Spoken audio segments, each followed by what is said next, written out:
The beef industry is a multi-million-dollar industry worldwide. For the purposes of this video, we're going to focus on the journey that these animals undergo as they pass through the processing phase of beef production to the preparation and grilling steps that are used to create the perfect steak. We'll talk to Tommy Estevez, the head meat cutter at UF's Meats Lab, to get a better understanding of how they get individual cuts from a beef carcass and what makes those cuts ideal for grilling. Then we'll join Tim Hall, a UF student, at the grill. Tim will show us his preferred methods of preparing an individual cut of beef for the grill, cleaning and preparing the grill, and finally, the actual grilling techniques he used to produce a perfect steak every time. So sit back and enjoy as we highlight a cow's journey from the pasture to the plate. Hi, I'm Tommy. I work here at the University of Florida Meat Processing Center. We'll show you little tricks about cutting meat and steaks where meat comes from. On this side of beef, we can actually pull out a lot of different cuts. Everybody's served a premium cut. T-bone, and your sirloin, your ribeye, your porterhouse, your pectoral. All that comes off this beef side of beef right here. We're just actually going to grade this animal out, this carcass out. We're actually in here, we get measurements on the ribeye area, how much fat and marbling is in there. Because on beef, white flakes of fat, that's what the flavor is. The flavors in the fat.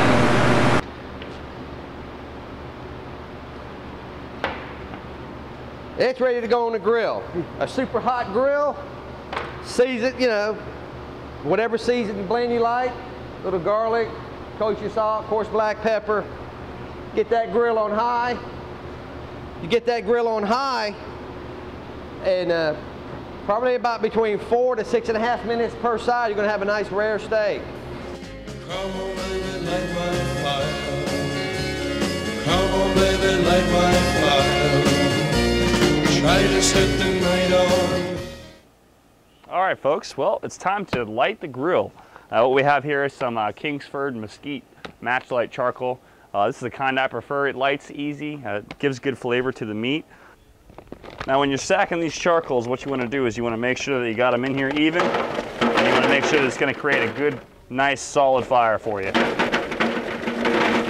Alright. So what I suggest is you just kind of get your hands dirty a little bit, and you're just going to have to pull these over and stack them to where you get these nice ones that are basically just made for ignition, and get them evenly spread out. All right, well, it's time to get some lighter fluid on the coals here. You're gonna, again, want to apply this pretty generously to make sure all the coals are nice and saturated with the fluid. Try to set the night on fire. The time to hesitate is through. No time to wallow in the mire. Try now, we can only lose, and our love become a funeral pyre.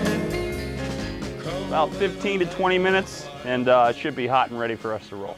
We just got the grill lit out there. While that's warming up, we're going to go ahead and start getting the steaks seasoned. You're going to need some basic ingredients. First of all, you're going to need a little bit of aluminum foil, also some steak seasoning, salt and pepper, butter, nice fresh onion, couple of potatoes, and of course you're going to have your steaks.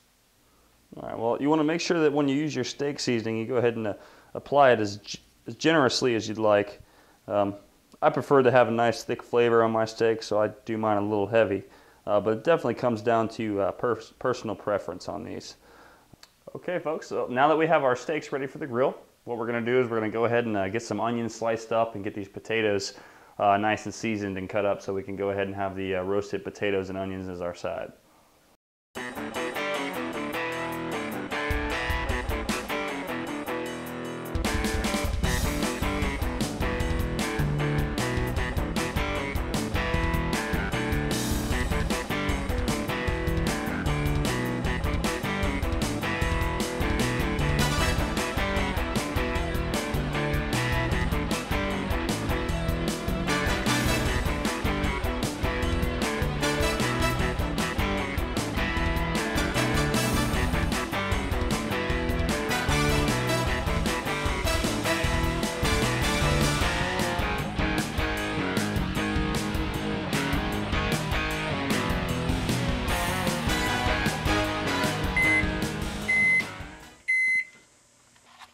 Steaks, onions, and grill base all prepared, and they're ready to go onto the grill.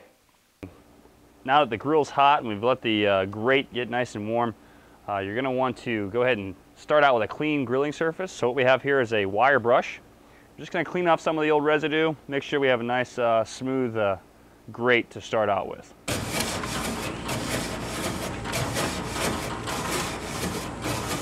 Steak on the grill here, and let's just listen for that lovely sizzle. Oh yeah, there it is. And now the ribeye. And well, what we're going to do here is we're just going to take a basic brush, and we have our grill base here. We want to mix it up, make sure it's nice and evenly mixed. And then you're just going to brush a little bit of this on, keep the moisture in those steaks. You start out, what you're going to want to do is to do this meat trick is just touch your index finger to your thumb. And how soft this is right here is going to be your medium rare. Now move a finger over to the middle finger. Same thing. You're going to touch it here, and this is going to be medium. Move a finger over one more. Give it a little poke, medium well. And move a finger all the way to the end and poke that, and that's going to be your well done. So we're going to look down here now and just go ahead and give it a couple of good pokes. Like, oh yeah, this one's starting to feel real nice. That steak felt great. It's just about time for these guys to come off the grill. Happy with the quality of the doneness. So what we're going to do now is just take them inside and enjoy a good meal. Wow, this looks fantastic. It's been a little bit of a journey, you know. We actually took you from the pasture to the plate. And we got to go over and talk to Tommy over at the UF Meat Lab. He showed us a couple of cuts, where the steaks come from, how they're cooked. It's a good job. I'll tell you what, I'm really going to enjoy this one.